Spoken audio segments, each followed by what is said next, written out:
There's a lot of emulators out there that do a lot of things well. And then there's those few out there that do most everything right.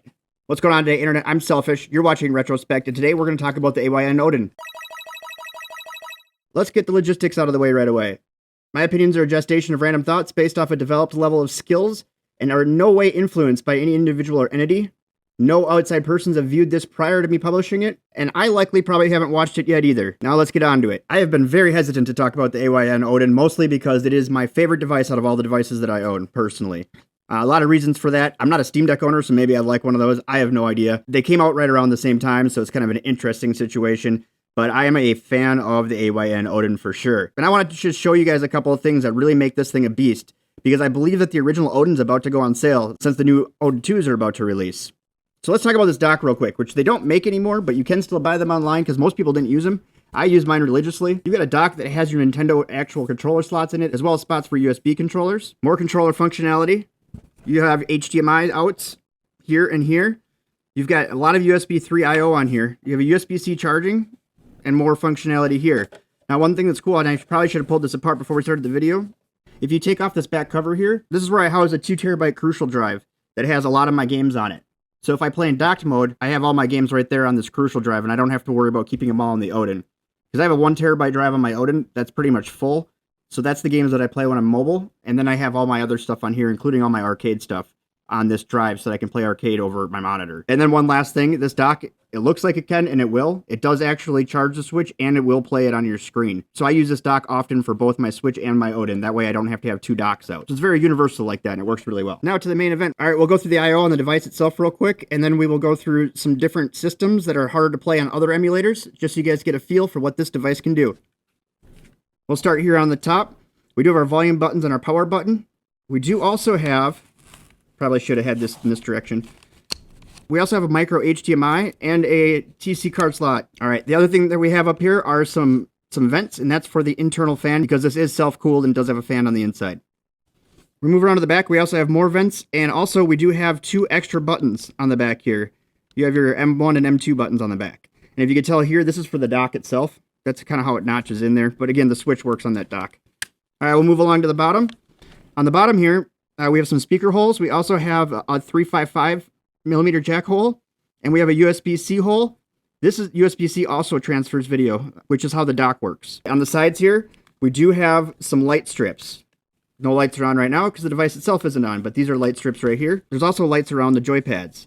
We'll take a look at the joypads here. These are not the joypads that came on the device, but the ones that came on here, they're just Nintendo Switch joypads. When it comes to face buttons, there is a home button up here. I really wish there was a back button on this side, but there's not. What's over here instead is a microphone hole. As far as your face buttons go, I like them. They're springy.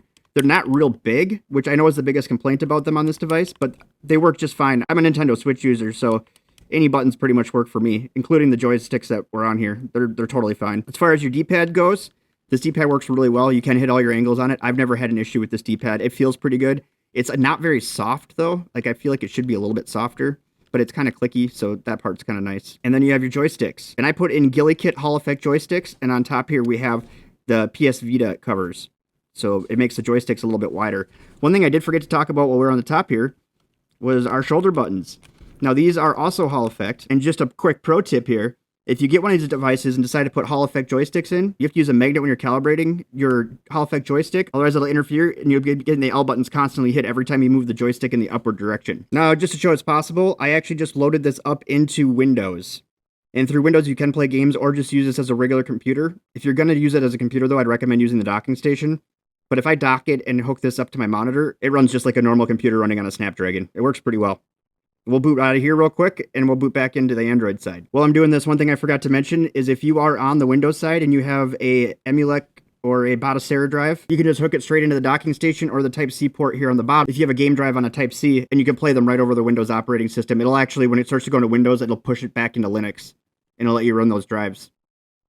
If it doesn't catch it on the first try, though, you might have to reboot the device to get it to catch it. Make sure it's looking for USB as its first drive recognition. I run a front end called Daijisho, and it works really well for a device like this because it really just gives you your game catalog right off the bat. You still have the option to do things. So this was originally advertised as a streaming device, which I think it does well, but that is far from what it is.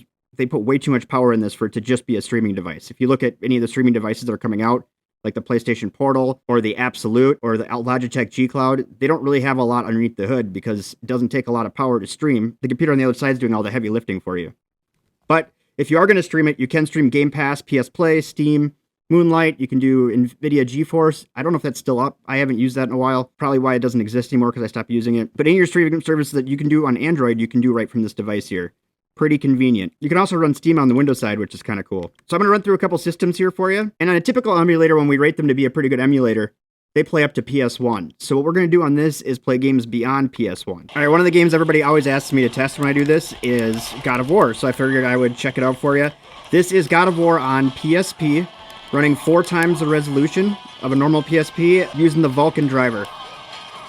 And it works just fine. And it looks fantastic. There's very few devices out there that can even do this at 1 times, less 4 times the resolution.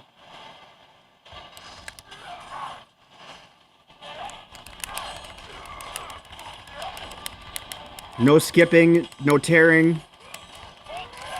I've actually never tried to get it higher than this, mostly because I don't think the screen can go any higher than this. All right, we're going to try out another game now. Here we have Resident Evil 4.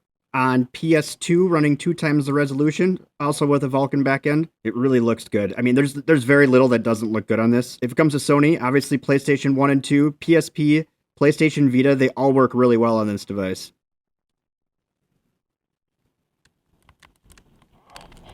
Forgot which one was the shoot button. That one.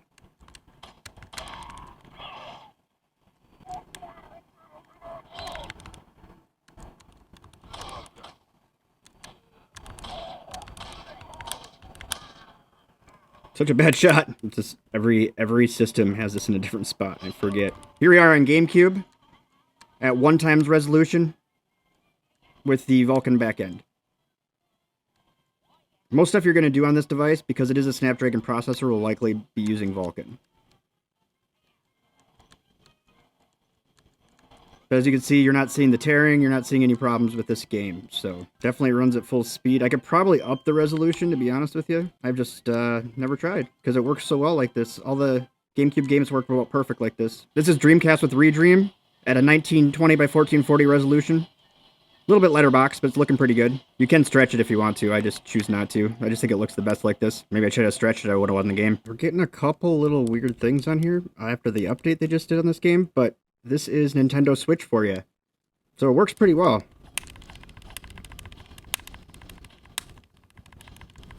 I'm not sure what's up with these lines over here. Those weren't there before this last update, but I might have to reinstall that. Unfortunately, with this one, I have to use Skyline, which they don't make anymore, and that particular application, in order to do updates, you actually have to do them through another program. So sometimes they get a little screwed up.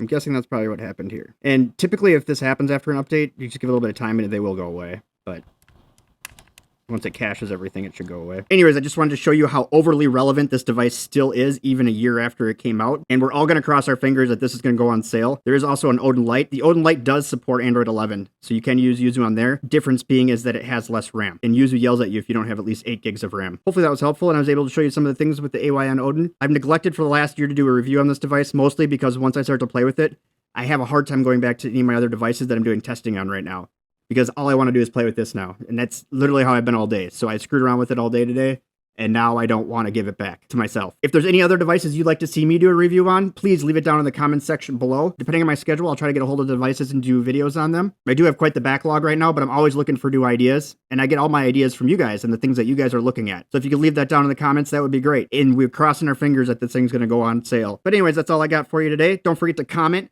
rate, subscribe, smash that like button, and share this video with your friends. My wife says I'm more of a grower than a shower, so help a brother out. Bye-bye. Since you're still watching, do us both a favor and hit that subscribe button right there in the middle, and then go watch one of these videos. I'm out.